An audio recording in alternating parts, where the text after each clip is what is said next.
Welcome back. Now, South Africa's formal sector employment decreased by 0.8% in the second quarter. According to data released by Stats SA, the total number of people employed in the formal sector, excluding agriculture, stood at 10.5 million in the April to June period. Development economist at Stellenbosch Business School, Dr. Nthabiseng Moleko, joins us now for an assessment of the print. Nthabiseng, thanks so much for your time today. Now, every other quarter, we get really sobering numbers that remind us that the country is indeed in a jobs crisis. Nothing surprising, but a reminder, I guess, that real structural reforms, real economic growth is needed to create jobs in the country, right? Absolutely. Greetings and thanks so much for having me. I think the continuation of formal employment job losses, we're really in a jobs bloodbath, if I can call it that. Continual decline in employment across where you ordinarily have seen an increase in employment, particularly in trade and manufacturing, in community services. And these are the labor absorptive sectors. And so where you're feeling now the strain and the decline is where ordinarily in tertiary services, where we have seen an expansion. Business services have declined, transport has declined, construction has declined, as has manufacturing. And this continued decline simply means that total employment and formal employment has declined by over 229,000 jobs. So we are shedding jobs year on year, and quarterly we are shedding jobs. And so what this points to is what we've always been saying, is that the labor absorptive sectors in the economy need to find more focus, and the labor absorptive jobs, they come from sectors which are now shedding jobs year on year continually, and in the formal space especially, and this is very concerning. And let's get sector specific for a bit. What makes the print even more relevant is that over the past months we've been hearing of many companies from the formal sector announcing job cuts, AMSA winding down some of its plants, resulting in over 3,000 job losses, Goodyear's plant closure affecting about 900 people. And that also speaking to the data, right, as the manufacturing sector, one of those sectors shedding the most jobs. It also makes me think of the wave of deindustrialization we've been seeing in SA. Absolutely. So what you're talking about is the non-agricultural formal sector. So we know that that is the proponent or the sector, and the share of employment largely comes from these subsectors that are in the non-agricultural formal sector. We also know in particular it's sitting at 10.5 million, which is nowhere near where we need it to be in South Africa. And so the first point you've mentioned is the deindustrialization. This is a summary of the growth path of South Africa from the 60s, 80s, particularly post-1994. If you look at the trend of economic growth and expansion, we have been deindustrializing. At the turn of democracy, we were sitting at around 22% of contribution of manufacturing sector as a whole in totality to GDP. We are now sitting at around 14, 13% year on year. This changes depending on which annual year you're looking at.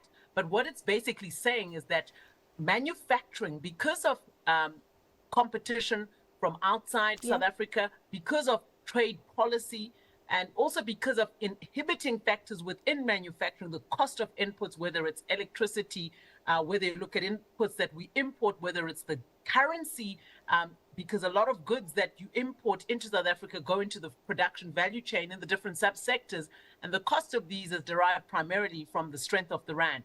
And so you see that manufacturing is under severe strain, and yet this is where we need to put emphasis in terms of how do we unlock manufacturing, but also construction, but also some of the subsectors that are labor absorptive within the primary sector.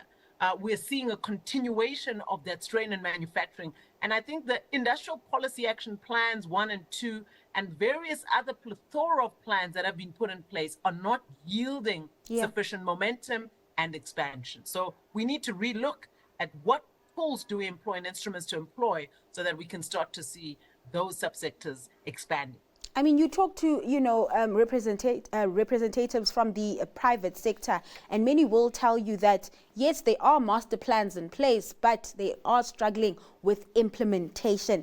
Now, Nthabiseng, the last time we had a conversation, you even mentioned it at the top. We spoke about how the market doesn't have the capacity to absorb the additional individuals that come into the labor force. And speaking on the importance of government being deliberate and, having a plan or strategy that deals with these dynamics. Just recently, with the jobs bloodbath, Labour Minister Nomakhosazana Meth urged companies in need of support to reach out to her department for assistance. We've also heard from Minister Dow, Minister Steenhuisen, also working together to mitigate job losses as companies have been hit by those U.S. tariffs. Just walk me through, what you've made of some of the approaches and some of, the plans that have been out from government recently. So the first thing you need to do is, at least there's an admission that what we're doing is not yielding fruit. Yeah. And therefore, interventions need to be put in place. But I think the urgency of those interventions, and I think the scale of the interventions doesn't follow the problem and the size of the problem. So the first thing, I think one of the efforts government is putting in place on Friday, there will be what we call the Transformation Fund that is launched to primarily target an entry of excluded businesses into the mainstream economy. The first thing government needs to do is very deliberately make a decision on how is the financial sector going to boost and bolster expansion and production. This is something that has been at the forefront of why South Africa hasn't seen expansion.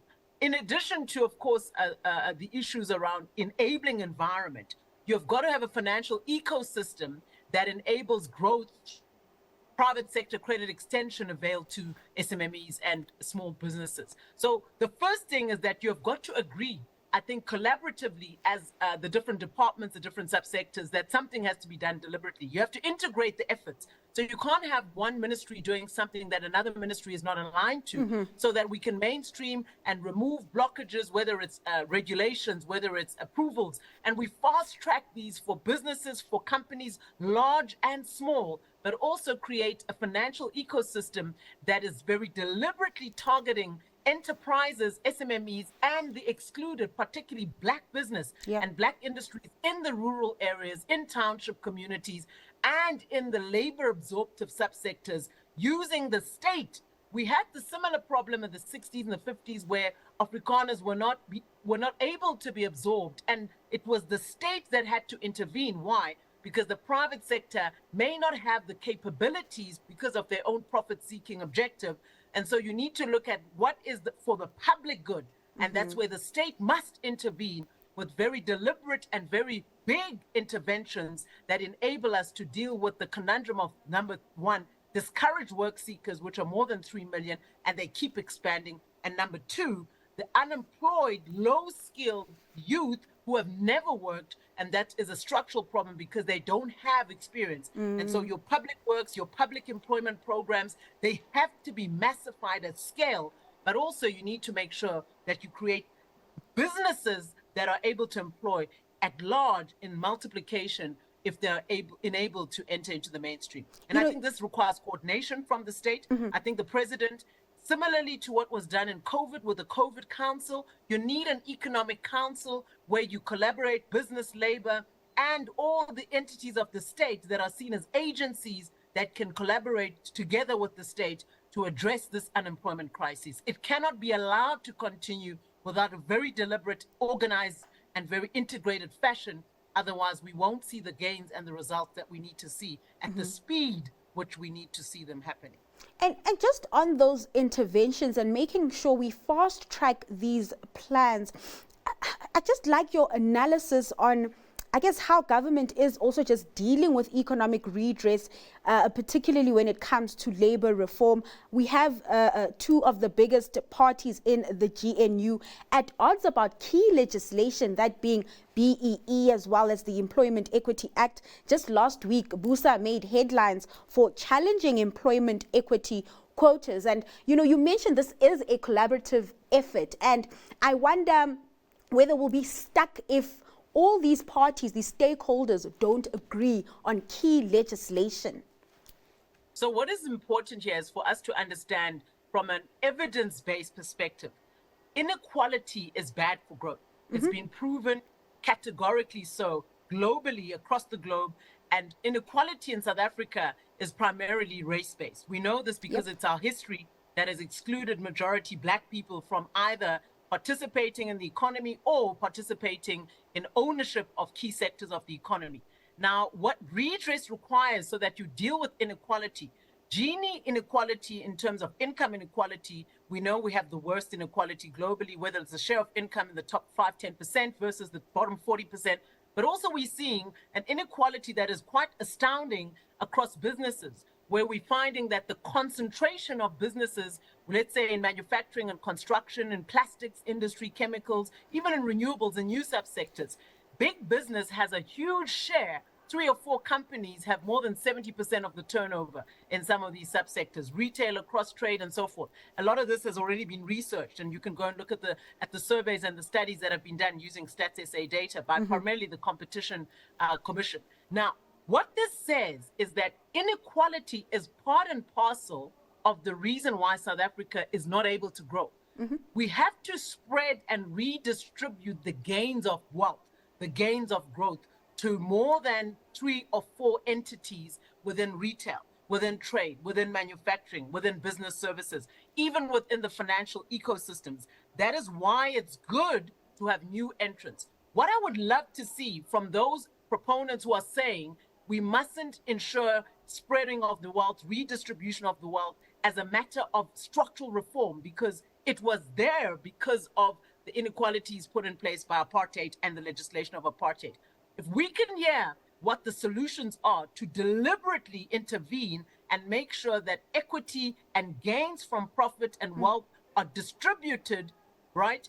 And there are tools and instruments that are legislated, and it's not something that you do if you would like or as a compliance mean, but because you need to do this if you actually want to grow economies. So I think I haven't heard those suggestions. What I do hear is more rebuttals of why we cannot have certain legislation around BE and employment equity. My suggestion would be, let's improve the tools. Let's not do away with the tools, because redress is a function of our history. We need redress. We must have redress, because that is why we are also not growing. Beyond the structural inequalities and structural constraints in some of the enabling things like the cost of electricity or the cost of moving goods and services, the issue of excluding the majority of people in the South African economy from production and participating in the economy and ownership of subsectors in the economy is a serious hindrance for us to growing this economy.